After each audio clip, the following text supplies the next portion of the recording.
ગતિ નામકર્મનો મિનિંગ કર્યો, જાતિ નામકર્મનો મિનિંગ કર્યો અને શરીર નામકર્મ સમજ્યા. બરાબર, આટલી વાત કરેલી.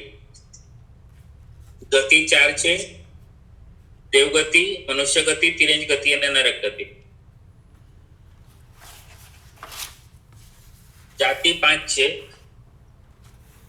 એકેન્દ્રિય જાતિ, બેઇન્દ્રિય જાતિ, ઇન્દ્રિય જાતિ, ચૌરેન્દ્રિય જાતિ અને પંચેન્દ્રિય જાતિ.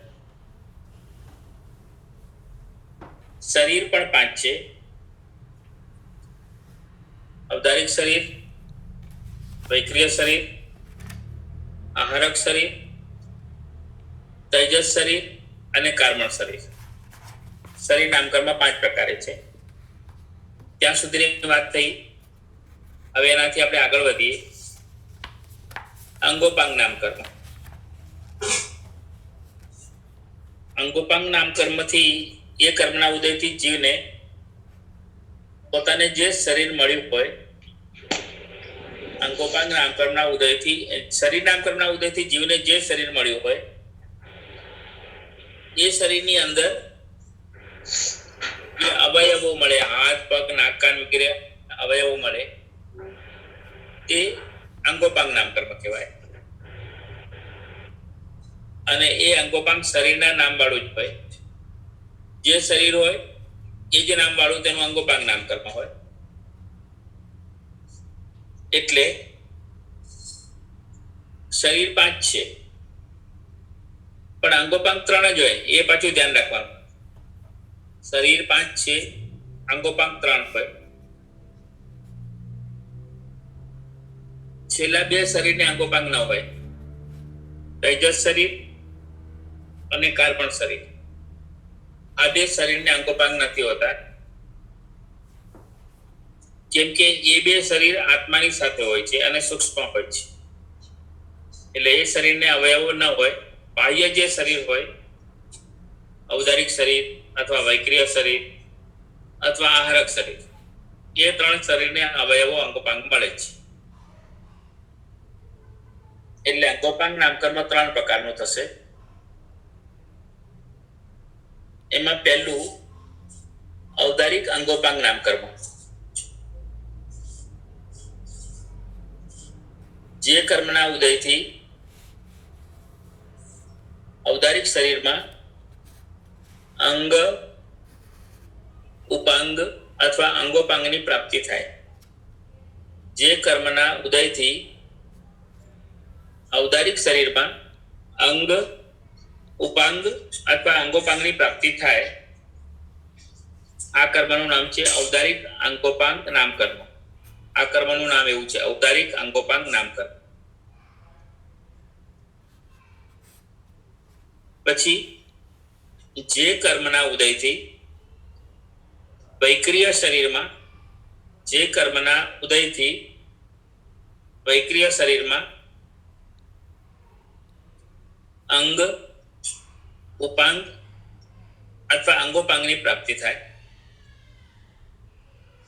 તે વૈક્રિય અંગોપાંગ નામકર્મ.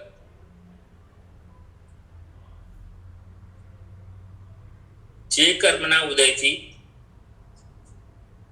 આહારક શરીરમાં, જે કર્મના ઉદયથી આહારક શરીરમાં અંગ, ઉપાંગ અથવા અંગોપાંગની પ્રાપ્તિ થાય,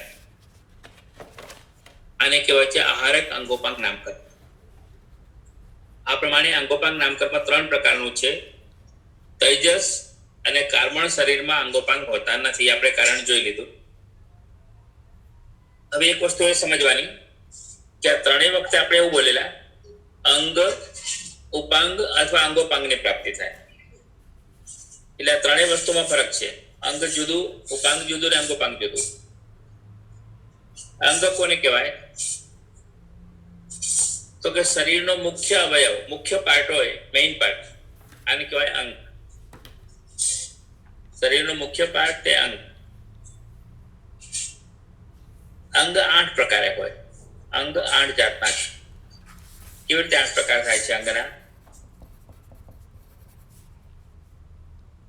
2 હાથ, 8 અંગમાં 2 હાથ, 2 પગ, મસ્તક એટલે આ ભાગ, માથાનો ભાગ આટલો મસ્તક, પછી પેટ,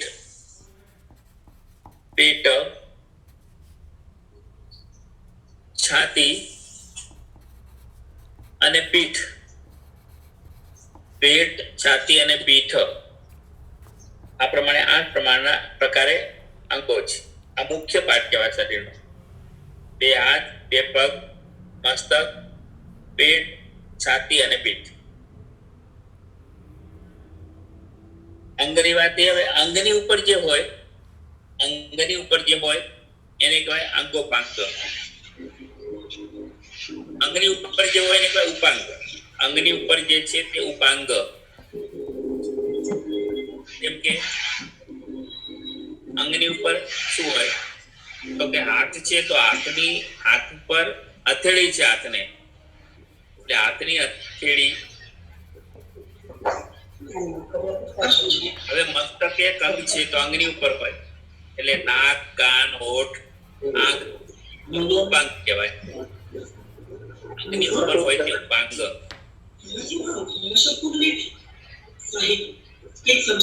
ઉપાંગની ઉપર જે હોય, ઉપાંગની ઉપર જે હોય એને કહેવાય અંગોપાંગ.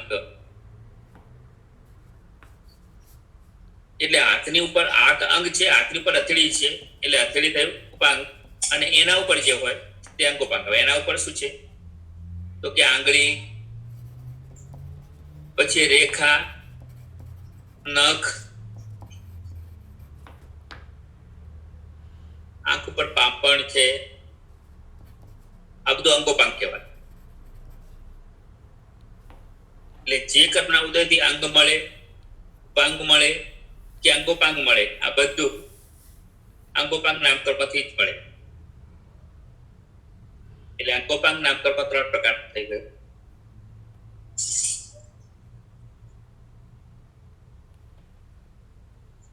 પછી 5 પ્રકારનું બંધન નામકર્મ અને 5 પ્રકારનું સંઘાતન નામકર્મ. એમાં પહેલા આપણે સંઘાતન નામકર્મ પહેલું સમજી લઈએ.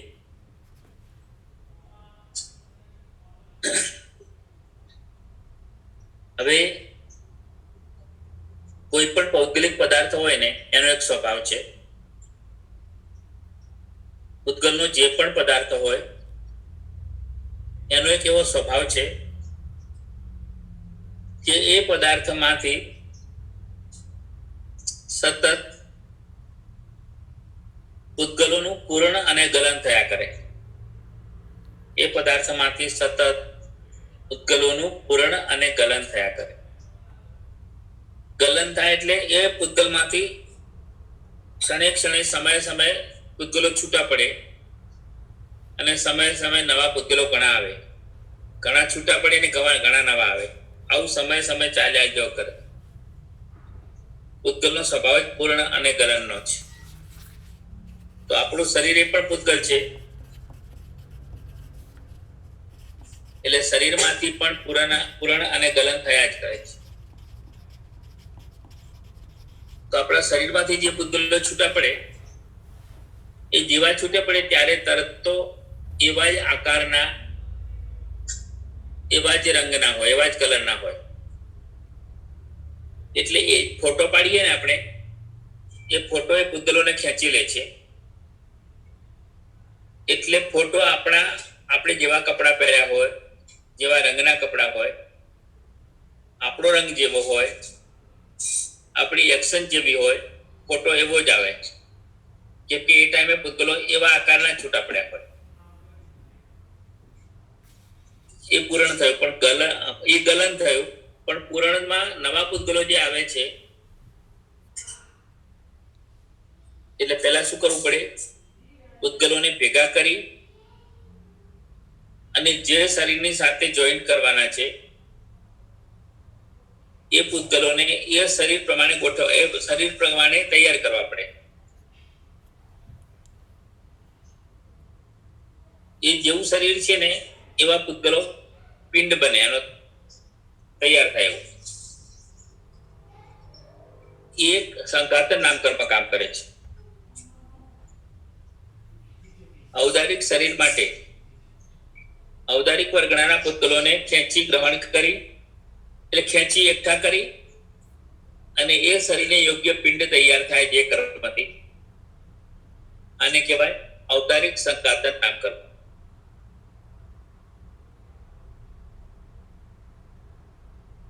પછી જે કર્મથી વૈક્રિય શરીરને યોગ્ય પૂતગલો એકઠા થાય અને વૈક્રિય શરીરને યોગ્ય પિંડ તૈયાર થાય તે વૈક્રિય સંઘાતન નામકર્મ. આહારક શરીર માટે આહારક વર્ગણાના પૂતગલો એકઠા થાય અને આહારક શરીરને યોગ્ય પિંડ તૈયાર થાય તે આહારક સંઘાતન નામકર્મ. પછી તૈજસ શરીર માટે તૈજસ વર્ગના પૂતગલો એકઠા કરી અને તૈજસ શરીરને યોગ્ય પિંડ તૈયાર કરે તે તૈજસ સંઘાતન નામકર્મ. અને કાર્બન શરીર માટે કાર્બન વર્ગના પૂતગલોને એકઠા કરી કાર્બન શરીરને યોગ્ય પિંડ તૈયાર કરે તે કાર્બન સંઘાતન નામકર્મ.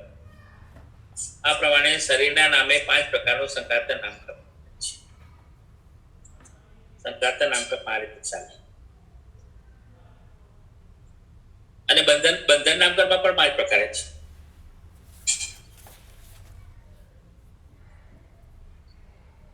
પાંચ શરીરના નામે 5 પ્રકારનું બંધન નામકર્મ. એમાં પહેલું ઔદારિક બંધન નામકર્મ. ઔદારિક બંધન નામકર્મથી શું કામ થાય તો કે ઔદારિક સંઘાતન વડે ઔદારિક શરીરને યોગ્ય પૂતગલો એકઠા કરી અને જે પિંડ તૈયાર થયેલો હતો એ પિંડને એ શરીરની સાથે એકમેક કરે, જોઈન્ટ કરે. ઔદારિક વર્ગણાના પૂતગલોનો પિંડ જે તૈયાર થયો એને ઔદારિક શરીરની સાથે જોડે જે કર્મ એ કર્મનું નામ છે ઔદારિક બંધન નામકર્મ. પછી વૈક્રિય શરીર માટે વૈક્રિય વર્ગણાના પૂતગલોનો જે પિંડ તૈયાર કર્યો હતો વૈક્રિય સંઘાતન નામકર્મ એ પિંડને વૈક્રિય શરીરની સાથે જોડવાનું કામ કરે તે વૈક્રિય સંઘાતન નામકર્મ. આહારક શરીર માટે આહારક વર્ગણાના પૂતગલોનો જે પિંડ તૈયાર કર્યો હોય એ પિંડને આહારક શરીરની સાથે જોડે એકમેક કરે તે આહારક બંધન નામકર્મ.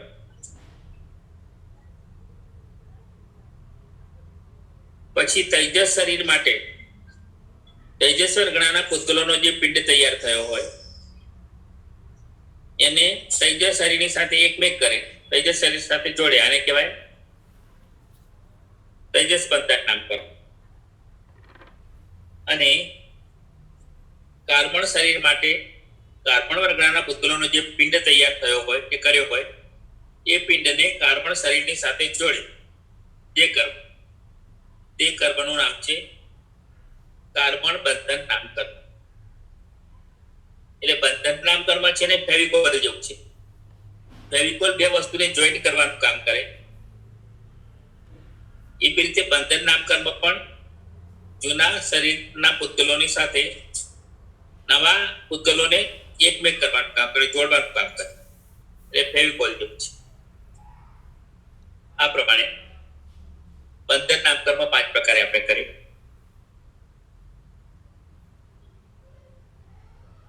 કોઈ છે ને બંધનને 15 પ્રકારે પણ ગણે છે. નામકર્મની 103 પ્રકૃતિઓ ગણીએ આપણે પણ ગણી તો બંધન 5 ને બદલે 15 ગણવાના. અને એ 15 બંધનના નામ કેવી રીતે પછી થશે તો ઔદારિક શરીરની સાથે 4 થશે. ઔદારિક બંધન, ઔદારિક તૈજસ બંધન,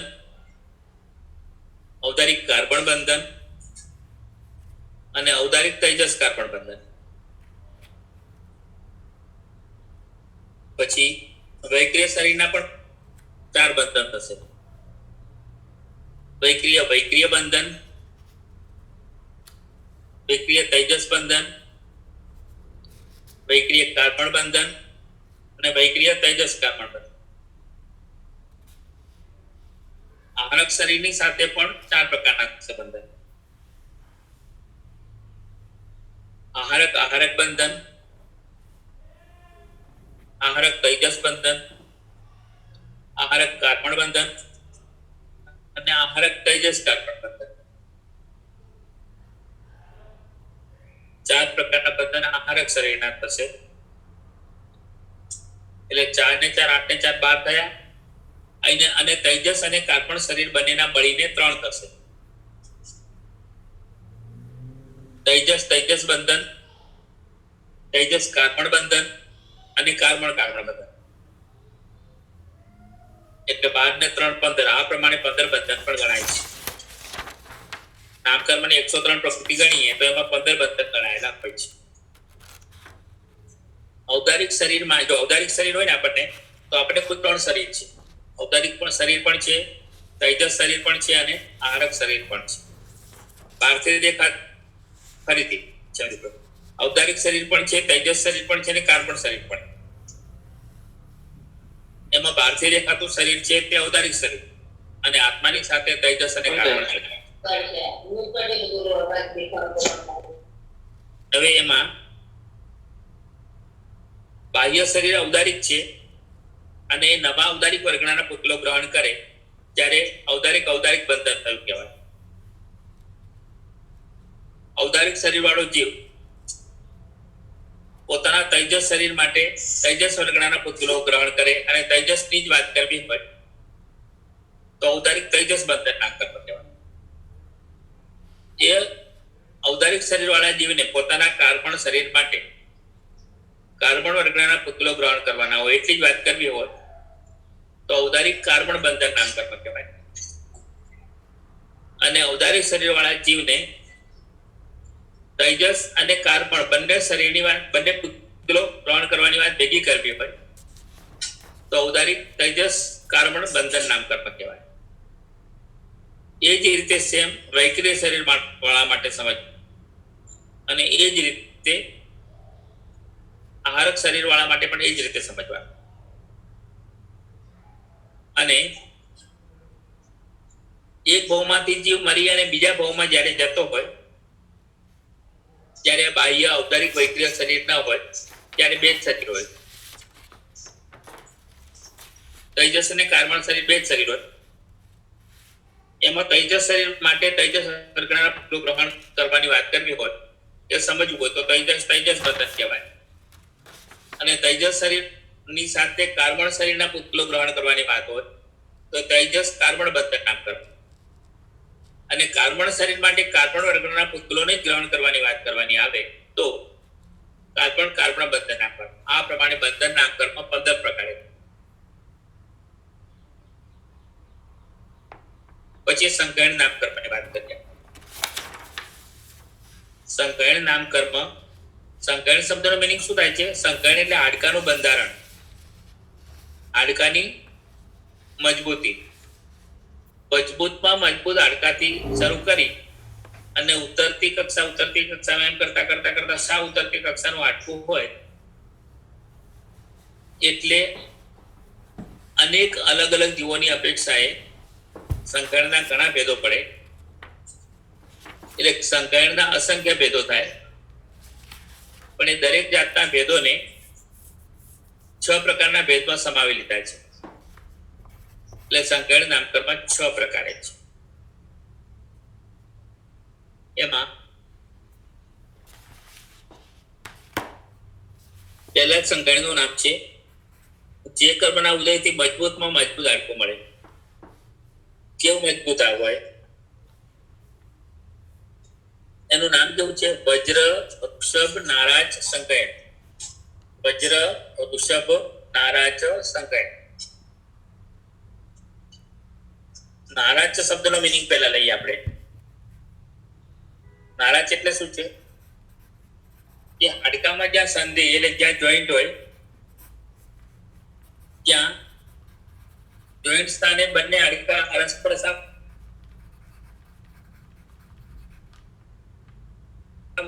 વળગીને રહેલા હોય, પકડાયેલા.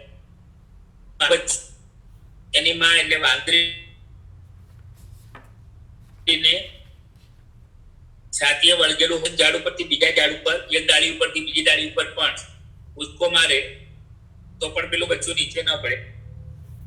એ જે પકડ છે ને એવી હાડકાની આમ અરસપર પકડાયેલા હોય હાડકા સંધિસ્થાન. આ નારાજ. પછી ઋષભ શબ્દનો મિનિંગ શું કરે છે? ઋષભ એટલે પાટો. એટલે નારાજ એટલે વાંદરાના બચ્ચાનો પકડો હોય તો મરકટ બંધ. એ મરકટ બંધની ઉપર હાડકાનો પાટો હોય અને વજ્ર એટલે ખીલો, અને એ હાડકાની આરપાર ખીલો મારેલો હોય, હાડકાનો જ ખીલો હોય. આવું હાડકું હોય અને એટલું બધું મજબૂત હોય હાડકું. આ હાડકું છે ને તૂટે જ નહીં કરતી. જે જીવ જે ભાવમાં મોક્ષે જવાના હોય ને, જે જીવ જે ભાવમાં મોક્ષે જવાનો તે ભાવમાં તે જીવને આવું હાડકું હોય. તે ભાવમાં તે જીવને આવું હાડકું હોય, આટલું મજબૂત. તો જ આટલા બધા કષ્ટો સહન કરી શકે, તો જ આટલી બધી કર્મની નિર્જરા કરી શકે. જો આપણે એક વસ્તુ જોઈએ કે મહાવીર ભગવાનની 12.5 વર્ષની સાધના દીક્ષા લીધા પછી 12.5 વર્ષ સુધી ભગવાને ઘોર સાધના કરી. એ સાધનામાં ભયંકર ઉપસર્ગો પણ થયા છે. આપણે બધાથી વધારે ઉપસર્ગો થયા હોય ને તો મહાવીર ભગવાનને થયા છે. એમાં સંગમ દેવે ભયંકર ઉપસર્ગો કર્યા છે. 6 મહિના સુધી 6 મહિના સુધી એમની ગોચરી દૂષિત કરી છે, અને બીજા પણ ઘણા બધા ઉપસર્ગો કર્યા છે. છતાં ભગવાન ચલિત નથી થયા. સંગમ દેવે છે ને ગમે તેમ કરીને ભગવાનને ધ્યાનથી ચલાયમાન કરવા છે. કેમ કે તે ઇન્દ્રને ચેલેન્જ કરીને આવેલો છે કે હું ભગવાનને ધ્યાનથી ચલિત કરીશ. એ ભયંકર પ્રયત્નો કરે છે, ઉપસર્ગો આપે છે, પણ ભગવાન ચલિત નથી થતા. એટલે વાઘના રૂપથી પણ ઉપસર્ગ કર્યા, સિંહના રૂપથી ઉપસર્ગ કર્યા, વીંછીના રૂપથી કર્યા, સર્પના રૂપ કરીને કર્યા. સર્પના પણ ડંખ માર્યા ભગવાનને, તો પણ ભગવાન ચલાયમાન નથી થયા. એટલે ઉપસર્ગ કરીને સંગમ દેવ થાકી ગયો. એટલે એને વિચાર્યું કે આજની રાત્રે તો છે ને એવા ભયંકર ઉપસર્ગ કરું કે ભગવાનને ચલિત થવું જ પડે, ધ્યાન છોડવું જ પડે. અને એ રાત્રે એને ઉપસર્ગો ચાલુ કર્યા. એક પછી એક ભયંકર કહી શકાય એવા ઉપસર્ગ. ભગવાન ચલિત નથી થતા. 19 ઉપસર્ગ થયા ને, 19 ઉપસર્ગ થયા ત્યાં સુધી ભગવાન ચલાયમાન ન થયા. એટલે પેલો સંગમ વિચારે છે કે હવે છેલ્લો ઉપસર્ગ છે, અને એ ઉપસર્ગ કેવો એને કર્યો, શું વિચાર્યું? તો કહેવાય છે કે 1000 ભાર વજનનું મોટું લોખંડનું ચક્ર બનાવ્યું. દૈવી શક્તિ, વૈક્રિય શક્તિ. 1000 ભાર વજનનું મોટું લોખંડનું ચક્ર બનાવ્યું, અને એ ચક્ર પોતાની તાકાતથી આકાશમાંથી ભગવાન ધ્યાનમાં હતા, ભગવાનના માથા ઉપર ફેંક્યું. એ ચક્ર ભગવાનના માથા ઉપર પડ્યું, જેના પ્રહારથી ભગવાન ઘૂંટણ સુધી જમીનમાં ઉતરી ગયા છે. એના પ્રહારથી ભગવાન ઘૂંટણ સુધી જમીનમાં ઉતરી ગયા છે. પણ તમે બોલો, એવું સાંભળ્યું કોઈ દિવસ કે એ ટાઈમે ભગવાનને ફ્રેક્ચર કેટલા થયેલા? આટલું મોટું વજનદાર ચક્ર માથા ઉપર પડ્યું, પણ ભગવાનને ફ્રેક્ચર કેટલા આવેલા? તો કે ફ્રેક્ચર આવ્યા જ નતા. અને ફ્રેક્ચર નહીં આવવાનું કારણ શું હતું? તો કે ભગવાનને પહેલું વજ્ર ઋષભ નારાજ સંકળાયણ હતું. એટલે એટલું મજબૂત સંકળાયણ હતું કે આવા ચક્રના પ્રહારથી પણ એમના હાડકા ન તૂટ્યા. એટલે જે વ્યક્તિ, જે જીવ જે ભાવમાં મોક્ષે જવાના હોય એ ભાવમાં એને પહેલું જ સંકળાયણ હોય. આવું મજબૂત થયું. પછીના આપણે સંકળાયમાં જઈએ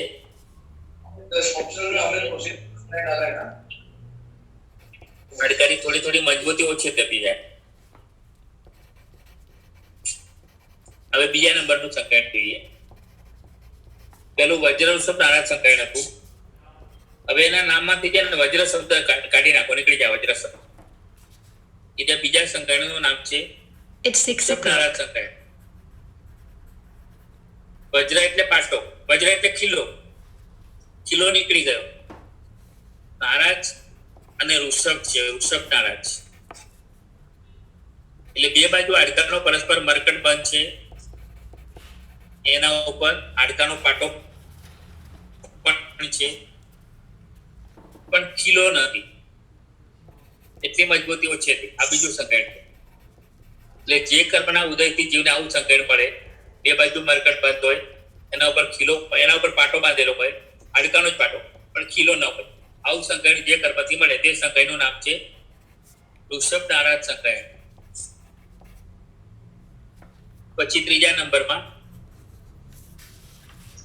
નારાજ સંકળાય. નારાજ એટલે વજ્ર ગયું, ઋષભ પણ ગયો, એટલે ખીલો પણ નથી ને પાટો પણ નથી. એટલે સંધિ સ્થાને બંને હાડકામાં અરસ્પર મરકટ બંધ હોય, એકબીજા હાડકા એકબીજાને પકડી રાખેલું. પછી હાડકાનો પાટો પણ ન હોય અને હાડકાનો ખીલો પણ ન હોય, એટલી મજબૂતી ઓછી થઈ. આ નારાજ સંકળાય થઈ. પછી અર્ધ નારાજ સંકળાય. જે કર્મના ઉદયથી જીવને સદ્ય સ્થાને બે બાજુ હાડકાનો પકડ ન હોય, એક બાજુ હાડકાએ પકડી રાખેલો, એક બાજુ ના હોય, અડધો મરકટ બંધ હોય, પાટો પણ ન હોય અને ખીલો પણ ન હોય. આટલી મજબૂતી વાળું સંકળાય, આને કહેવાય અર્ધનારાજ સંકળાય. પછી કિલિકા સંકળાય. કિલિકા સંકળાય એનાથી પણ મજબૂતી ઓછી થઈ જશે. મરકટ બંધ પણ નીકળી ગયો, પાટો પણ ગયો, ખીલો પણ ગયો. ફક્ત એક હાડકાનો છેડો બીજા હાડકાના છેડા ઉપર રહેલો હોય અને એના ઉપર હાડકાની નાની ખીલી હોય. આટલી મજબૂતી રહી. આવું હાડકું આને કહેવાય નારાજ સંકળાય નામ પર. અને છેલ્લા નંબરનું સંકળાય છે તકલાદી સંકળાય કહેવાય. કાચના વાસણ જેવું, જેને બહુ સાચવવું પડે. આપણું આ જ સંકળાય છે. એટલે આપણે હાડકાને કેટલા સાચવવા પડે છે. જે જ આપણું હાડકું ક્યાંક ટકરાઈ જાય, સ્લીપ થઈ જઈએ, સીધું ફ્રેક્ચર જ થઈ જાય. જે કાળમાં છેલ્લું સંકળાય હોય ને એ કાળમાં ઓર્થોપેડિક ડોક્ટર અને ફિઝિયોથેરાપી વાળા હોય અને એની પ્રેક્ટિસ ધૂમ ચાલતી હોય. છેવટું સંકળાય છે એ માટે. છેવટે સંકળાયનું મિનિંગ શું છે? કેવું હાડકું હોય તો કે સંધિ સ્થાને એક હાડકાનો છેડો બીજા હાડકાના છેડાને સ્પર્શીને રહેલો હોય. બસ એક હાડકાનો છેડો બીજા હાડકાના છેડાને સ્પર્શીને રહેલો હોય, બસ બીજું કઈ જ ન હોય. એટલે ક્યાંક ટકરાય ને તો હાડકું આગુ પાછું થઈ જાય સંધિ સ્થાને, એટલે ખસી જાય. એટલે કહેવાય કે હાડકું તૂટી ગયું કે હાડકું ઉતરી ગયું, આવા બધા શબ્દો વપરાય. પછી પેલા વૈદ પાસે જઈએ ને તો એ હાડકાને ખેંચીને વૈદ ઠેકાણે પાછું લાવી દે. આ છેવટે સંકળાયમાં આવતી વસ્તુ બને. એટલે એને બહુ સાચવવું પડે છે. આપણે બધા છેવટા સંકળાયવાળા છે. આ પ્રમાણે 6 જાતની હાડકાની તત્તમતા બતાવી. એટલે સંકળાય નામકર્મ 6 પ્રકારે છે.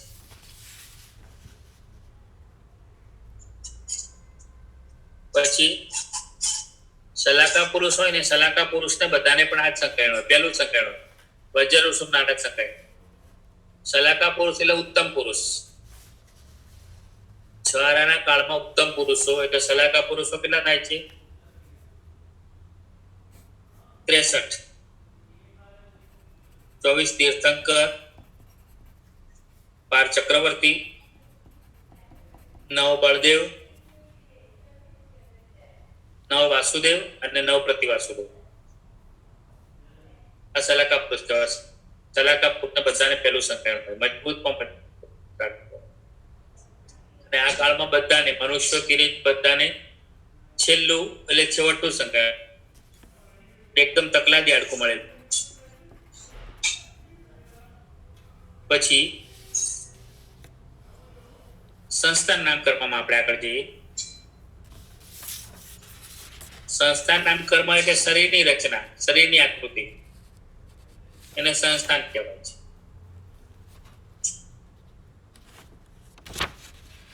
એમાં શ્રેષ્ઠમાં શ્રેષ્ઠ, હવે શરીરની આકૃતિ, શરીરની રચના, અવયવો પ્રમાણસર હોય ન હોય એ પણ વ્યક્તિએ જુદું હોય, એના પણ અસંખ્ય ભેદો થાય સંસ્થાનના પણ એ સંસ્થાન 6 ભેદની અંદર સમાવી દીધા છે. સંસ્થાનના ભેદો પણ 6 કર્યા છે.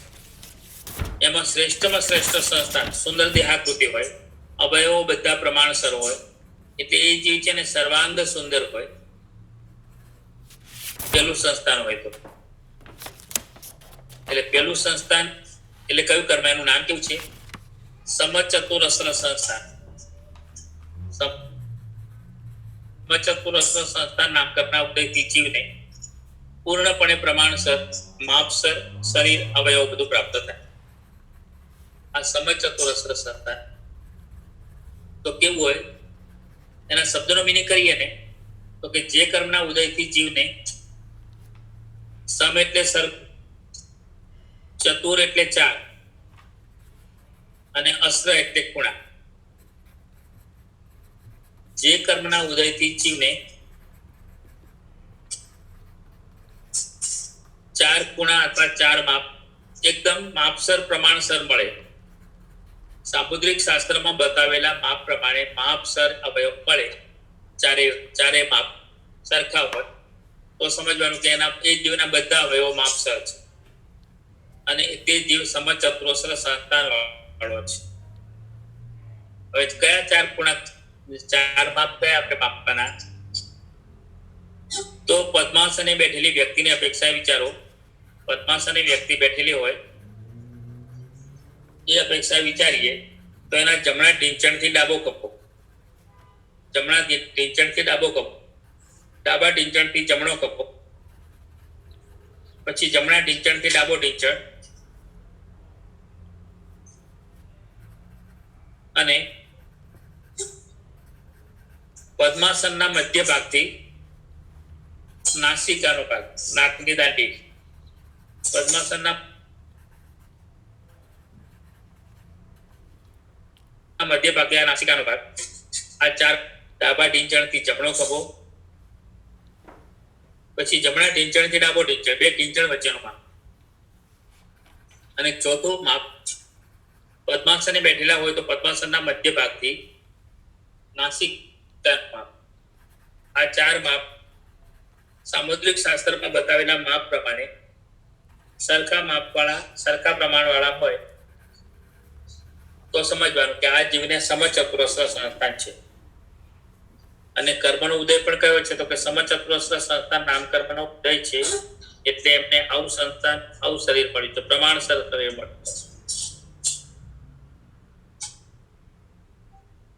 આ વ્યક્તિ સુંદર દેખાવડી હોય, સુડોળકાયા હોય જેની, પછીના સંસ્થાનમાં જઈએ તો થોડું ઉતરતું સંસ્થાન અવયવ મળે. એમ કરતા છેલ્લામાં જોશો તો સાવ બેડોળકાયા થઈ જશે. પછી બીજા નંબરનું સંસ્થાન છે ન્યગ્રોધ પરિમંડળ સંસ્થાન. કેવું નામ છે એનું? ન્યગ્રોધ પરિમંડળ સંસ્થાન.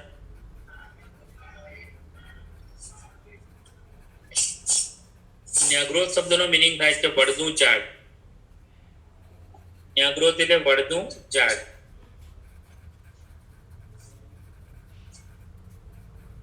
વડનું ઝાડ હોય ને, ઉપરથી સરસ મજાનું ઘટાદાર હોય, ઉપરથી જોવાનું ગમે એવું હોય, પણ નીચેનો ભાગ હોય ને એનો થડનો ભાગ એ સારો નથી હોતો. એટલે જેમ વડનું ઝાડ ઉપરથી સરસ મજાનું હોય, ઘટાદાર હોય, દેખાવડું હોય, અને નીચેથી એનો થડનો ભાગ છે તે સારો નથી હોતો, એવી રીતે ન્યાગ્રોધ પરિમંડળ સંસ્થાન નામકર્મનો જે જીવને ઉદય હોય એ જીવનું સંસ્થાન પણ પડના ઝાડ જેવું હોય. એટલે શું? તો કે નાભીથી ઉપર રહેલા અવયવો એ જીવના શરીરના નાભીથી ઉપર રહેલા અવયવો બધા પ્રમાણસર હોય, સુંદર હોય, સુડોળ હોય, અને નાભીથી નીચેના અવયવો બધા બેડોળ હોય, આવું જેનું સંસ્થાન હોય તો સમજવાનું કે આ ન્યગ્રોધ પરિમંડળ સંસ્થાન છે. અને તે ન્યગ્રોધ પરિમંડળ સંસ્થાન નામકરણના ઉદયથી આવા અવયવો મળે. પછી ત્રીજા નંબરનું સંસ્થાન એનાથી પણ ઉતરતું, આનાથી ઉલટું, ન્યાગ્રોધ પરિમંડળ કરતા ઉલટું, અને એનું નામ છે સાદી સંસ્થાન. સાદી સંસ્થાન નામકરણના ઉદયથી જીવને સાદી સંસ્થાન પ્રાપ્ત થાય. એટલે એ કેવું હોય? ન્યાગ્રોધ કરતા એકદમ ઉલટું લઈ લો. સાદી સંસ્થાન નામકર્મના ઉદયથી જીવને નાભીથી નીચેના અવયવો બધા માપસર પ્રમાણસર પ્રાપ્ત થાય, અને નાભીથી ઉપરના અવયવો બધા માપ વગરના બેડોળ હોય. ઘણાને માથું મોટું હોય ને પેટનો ને બધો ભાગ નાનો હોય ને આવું બધું બહુ બેડોળ હોય છે. હાથ ટૂંકા હોય, આંગળીઓ ટૂંકી હોય, આવું બધું મળે. પછી કુબ્જ સંસ્થાન નામકર્મ, ચોથા નંબરનું કુબ્જ સંસ્થાન. જે કર્મના ઉદયથી જીવને અવયવો કેવા પ્રાપ્ત થાય? તો હાથ, પગ, મસ્તક અને ગ્રીવા એટલે ડોકનો ભાગ. હાથ, પગ, મસ્તક અને ગ્રીવા એટલે ડોકનો ભાગ. આ ચાર અવયવો પ્રમાણસર મળે, માપ પ્રમાણે હોય. અને પેટ, છાતી ને પીઠ, પેટ, છાતી અને પીઠ આ ત્રણ અવયવો પ્રમાણ વગરના હોય. આવું જેને સંસ્થાન હોય તે કુબ્જ સંસ્થાન નામકર્ણના ઉદયથી મળે. હાથ, પગ, મસ્તક અને ગ્રીવા પ્રમાણ સર હોય અને પેટ, છાતી અને પીઠ પ્રમાણ વગરના હોય તે કુબ્જ સંસ્થાન નામકર્ણ. પછી એનાથી ઉલટું વામન સંસ્થાન. જે કર્મના ઉદયથી જીવને કુબ્જ કરતા ઉલટું લઈ લો. પેટ, છાતી અને પીઠ એ અવયવો પ્રમાણસર માપ પ્રમાણે હોય, અને હાથ, પગ, મસ્તક અને ગ્રીવા આ અવયવો પ્રમાણ વગરના હોય તો આને વામન સંસ્થાન કહેવાય. વામન સંસ્થાન નામકર્ણના ઉદયથી આ પ્રમાણે. અને છેલ્લે જે આપણું શરીર છે, ઉંડક સંસ્થાન. ઉંડક સંસ્થાન નામકર્ણના ઉદયથી જીવને લગભગ એમ કહેવાય કે મોટે ભાગે દરેક અવયવ પ્રમાણ વગરના હોય, માપ વગરના હોય. તો સમજવાનું કે આ કયું સંસ્થાન છે? ઉંડક સંસ્થાન. એ કર્મથી આવા અવયવ મળશે. એટલે સંસ્થાન નામકર્મ પણ આપણે પૂરું કર્યું. પછી વર્ણગંધ સ્પર્શમાં જઈએ. વર્ણ નામકર્મ. વર્ણ નામકર્મથી શું મળે? તો કે શરીરનો રંગ, શરીરને જે પણ રંગ મળે તે વર્ણ નામકર્મથી મળે. હવે વર્ણ નામકર્મથી છે ને ઓરિજિનલ પાંચ પ્રકારના રંગ બતાવેલા છે. રંગ ઓરિજિનલ 5 છે: સફેદ, પીળો, લાલ, લીલો અને કાળો. આ 5 જાતના રંગ છે. એમાં શ્વેત વર્ણ નામકર્મના ઉદયથી જીવને પોતાના શરીરનો રંગ સફેદ પ્રાપ્ત થાય. એકદમ ઉજ્જવળ સફેદ રંગનું શરીર મળે, સુંદર દેખાવતું શરીર મળે. 2 ભગવાન હતા સફેદ રંગના, ચંદ્રપ્રભા સ્વામી અને વાસુપૂજ્ય સ્વામી. આ 2 ભગવાન સફેદ રંગના હતા. પછી પીત વર્ણ નામકર્મ. પીત વર્ણ નામકર્મ એટલે જે કર્મના ઉદયથી જીવને પોતાના શરીરનો રંગ પીળો પ્રાપ્ત થાય, પીળા રંગનું શરીર મળે. પીળા રંગના શરીર વાળા છે ને 24 ભગવાનમાંથી 16 ભગવાન પીળા રંગના શરીર વાળા હતા, જેમનો કલર રંગનો શરીરનો રંગ કલર પીળો હતો.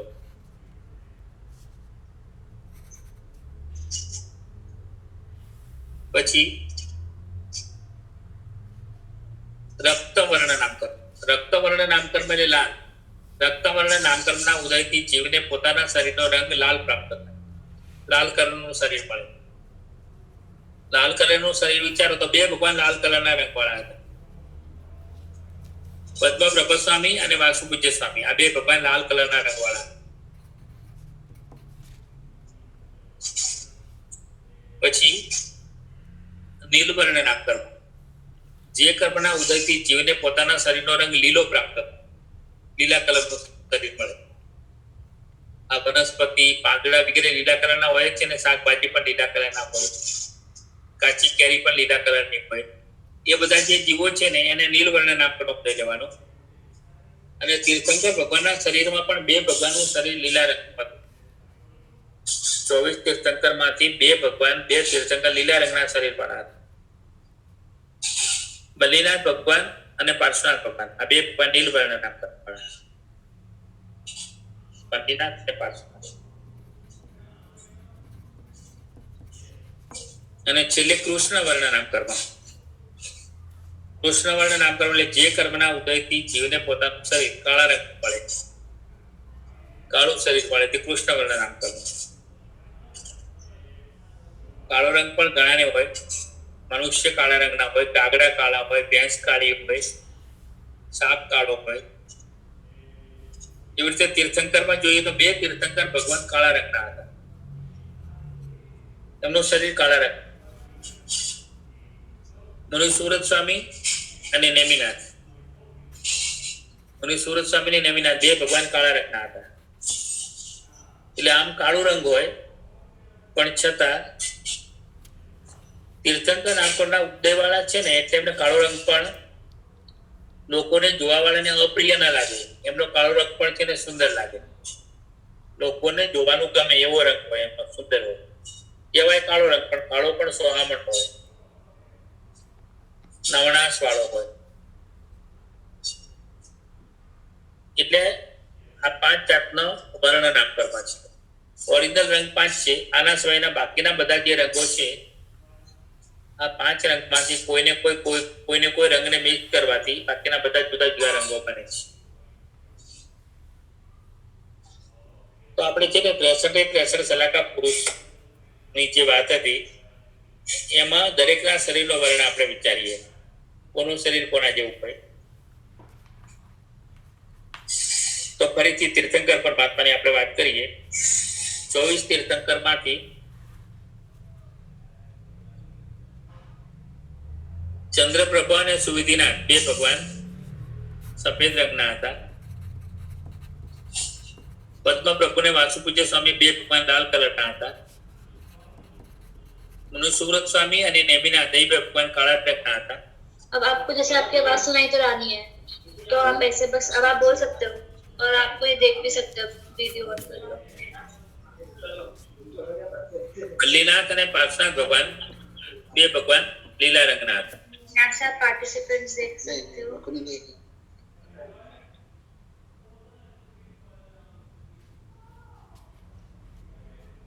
બરાબર.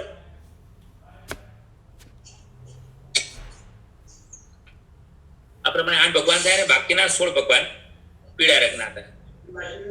પછી ચક્રવર્તીની વાત કરો તો 12 ચક્રવર્તીમાંથી કયા રંગના હોય ચક્રવર્તી? તો કે દર વખતે ચક્રવર્તી બધા પીળા રંગના જ હોય. 12 ચક્રવર્તી પીળા રંગના.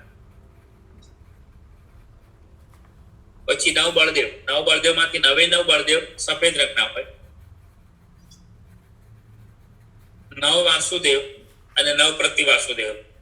9 બળદેવ અને 9 વાસુદેવ અને 9 પ્રતિવાસુદેવ એ કાળા રંગના જ હોય.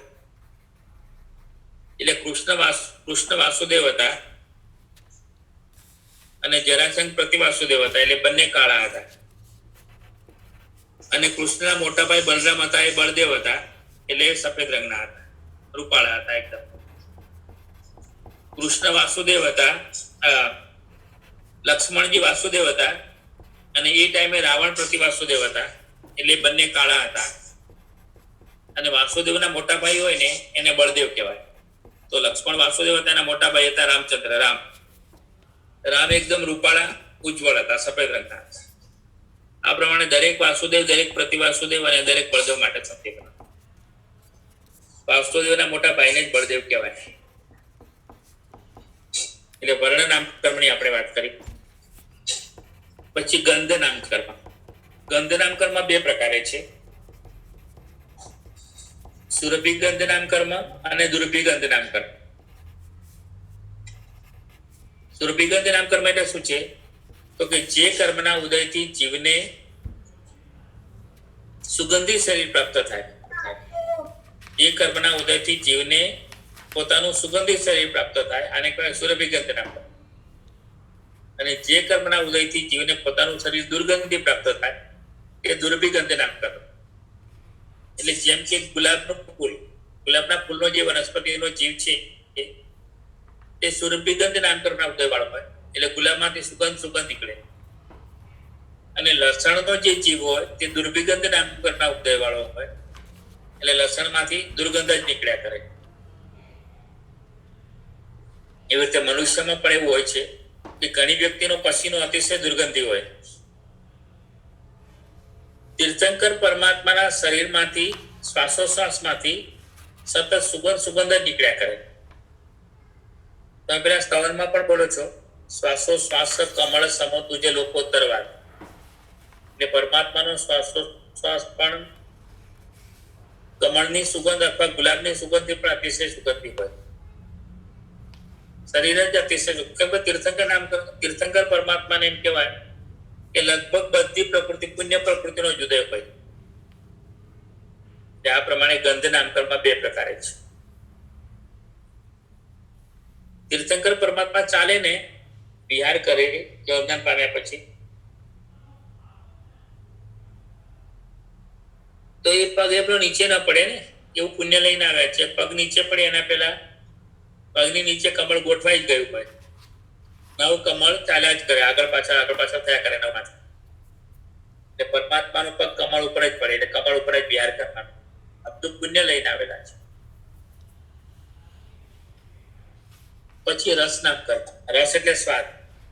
ઓરિજિનલ સ્વાદ છે ને 5 પ્રકારના છે. બાકીના બધા સ્વાદ છે ને એકબીજાને ભેળવવાથી થાય. એમાં મધુર રસ નામકર્મ. મધુર રસ નામકર્મનું ફળ શું છે? જે કર્મના ઉદયથી જીવને પોતાના શરીરનો સ્વાદ મીઠો મળે, એકદમ મીઠું શરીર હોય. એટલે જેમ કે શેરડી, બાકી કેરી, પછી અમુક ફળ વગેરે મીઠા હોય છે. આ બધું મધુર રસ નામકર્મ છે. પછી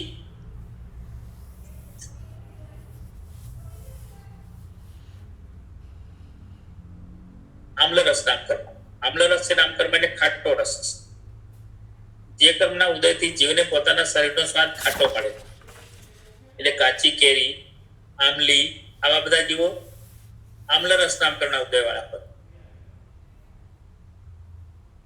પછી કસાય રસ. કસાય રસ નામકર્મના ઉદયથી જીવને પોતાના શરીરનો સ્વાદ તુરો પ્રાપ્ત થાય. તુરો એટલે જે સ્વાદ આપણને ગમે નહીં, એટલે કડવામાં પણ નથી, ખાટામાં પણ નથી, મીઠામાં પણ નથી, દરેક સ્વાદ મિક્સ થયેલા હોય, જેનાથી કયો એક સ્વાદ છે પકડી ન શકાય એવો તુરો સ્વાદ. એટલે હળદરનો સ્વાદ હોય ને, સૂકી હળદર મોઢામાં નાખીને જેવો સ્વાદ આવે એવો સ્વાદ, એને તુરો સ્વાદ કહેવાય. અથવા આમળાનો સ્વાદ હોય એ પણ તુરો કહેવાય. તે કસાય રસ નામકર્મ કહેવાય. પછી કટોરસ નામકર્મ. કટોરસ નામકર્મ એટલે જે કર્મના ઉદયથી જીવને પોતાના શરીરનો સ્વાદ તીખો મળે, એટલે મરચું, મરી, લવિંગ, સૂંઠ, આ બધાના જીવો છે ને એ કઠોર સ્નાન કરના ઉદયવાળા હોય, જેના કારણે એમના શરીરનો સ્વાદ તીખો હોય. અને તિક્ત રસનામ કર્મ, જે કર્મના ઉદયથી જીવને પોતાના શરીરનો સ્વાદ કડવો મળે. કડવો સ્વાદ એટલે કારેલું હોય, કડવું કડિયાતું હોય. આ બધી વસ્તુ છે ને કડવા રસવાળા હોય. પછી અમુક જાતના ઝેર પણ કડવા રસવાળા આવતા હોય છે. એટલે વ્યવહારમાં આપણે એવું બોલતા પણ હોય, બહુ કડવું હોય તો બોલે કડવું કડવું ઝેર જેવું છે. એટલે ઝેર ચાખ્યું એને ખબર પડે કડવું છે કે કેવું છે.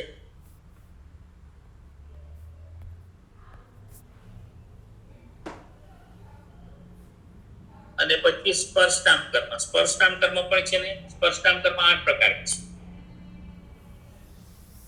શીત સ્પર્શિત ઉષ્ણ, સ્નિગ્ધ, રૂક્ષ, મૃદુ, કર્કશ, ગુરુ અને લઘુ, એમાં 8 પ્રકારે સ્પર્શનામ કર્મ છે.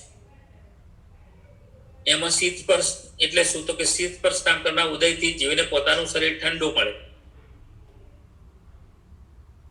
એટલે જેમ કે બરફ, ઠંડુ પાણી, આ બધો શીત સ્પર્શનામ કર્મનો ઉદય છે. માર્બલ એ પણ ઠંડો હોય. પછી ઉષ્ણ સ્પર્શ. ઉષ્ણ સ્પર્શનામ કર્મના ઉદયથી જીવને પોતાનું શરીર ગરમ મળે. આપણું શરીર તમે જુઓ ટેમ્પરેચર, તો અમુક અંશે ટેમ્પરેચર ગરમ લાગશે આપણને, આ ઉષ્ણ સ્પર્શ. પછી અગ્નિ, અગ્નિ પણ ગરમ હોય. શીત ઉષ્ણ. પછી સ્નિગ્ધ, સ્નિગ્ધ સ્પર્શ, જે કર્મના ઉદયથી જીવને પોતાનો સ્પર્શ છે ને સ્નિગ્ધ એટલે એમ કહીએ ને ચીકણો, ચીકણો સ્પર્શ મળે. એટલે ગુંદા, ગુંદાનો રસ એકદમ ચીકણો હોય. પછી વૃક્ષ, વૃક્ષ સ્પર્શ. વૃક્ષ સ્પર્શનો અર્થ શું કરશો? લુખ્ખો, લુખ્ખો સ્પર્શ પડે. રાખ જેવો લુખ્ખો સ્પર્શ હોય તે વૃક્ષ સ્પર્શ. ઘણાની સ્કિન છે ને લુખ્ખી થઈ ગઈ, એકદમ વૃક્ષ બની ગઈ હોય, આ વૃક્ષ સ્પર્શ નામ પર. પછી મૃદુ સ્પર્શ, જે કર્મના ઉદયથી જીવને પોતાનો સ્પર્શ એકદમ કોમળ મળે, કોમળ સ્પર્શ. જેમ કે ગુલાબની પાંખડી, ગુલાબની પાંખડીનો સ્પર્શ કરો, એકદમ કોમળ હોય. આપણે છે ને આપણે આ કાનની બૂટ છે ને, કાનની બૂટને એડો તો પણ કોમળ લાગશે, એ મૃદુ સ્પર્શ. અને પછી કર્કશ, કર્કશ સ્પર્શ. કર્કશ સ્પર્શ એટલે ખરબચડો, રૂખો સ્પર્શ, ખરબચડો સ્પર્શ. સુવાળાનો ખરબચડો બોલીએ ને એ રીતે. પછી ભારે સ્પર્શ. ભારે સ્પર્શ એટલે વજનદાર, જે વસ્તુ ઉછાળવાથી નીચે પાછી આવે, ઉપર ઉછાળીએ ને નીચે પાછી આવે ગુરુત્વાકર્ષણના કારણે, તે ઉષ્ણ સ્પર્શ વાળી વસ્તુ કહેવાય. અને જે વસ્તુને ઉપર ઉછાળીએ અને ગુરુત્વાકર્ષણ જેને ન નડે અને ઉપર ઉપર જાય, પાછી નીચે ના આવે, તો એને લઘુ સ્પર્શ નામ પર નામ મળી જાય. આ પ્રમાણે વર્ણ, ગંધ, રસ અને સ્પર્શ નામ કર્મના 20 ભેદો છે. એ 20 ભેદો આપણે સમજ્યા. એમાં વર્ણમાં શ્વેત વર્ણ અને પિત્ત વર્ણ, શ્વેત, પિત્ત અને રક્ત લાલ, સફેદ, પીળો અને લાલ, 3 વર્ણ. ગંધમાં સુરભી ગંધ, એક. રસમાં 3 સ્વાદ આવશે, મીઠો, ખાટો અને તુરો. અને સ્પર્શમાં ઉષ્ણ એટલે ગરમ, સ્નિગ્ધ, મૃદુ અને લઘુ. આ પ્રમાણે 20 માંથી 11 ભેદો પુણ્ય વાળા કહેવાય, પુણ્યના ઉદય વાળા કહેવાય, પુણ્યમાં આવે. અને બાકીના 9 પ્રકારનું 9 ભેદો છે તે બધા પાપમાં આવશે. આ પ્રમાણે આપણે વર્ણગત, રસ, સ્પર્શ નામ કર્મ સુધીના ભેદોના મિનિંગ કર્યા. હવે આપણે કોઈને કઈ પૂછવું હોય તો પૂછી શકો છો.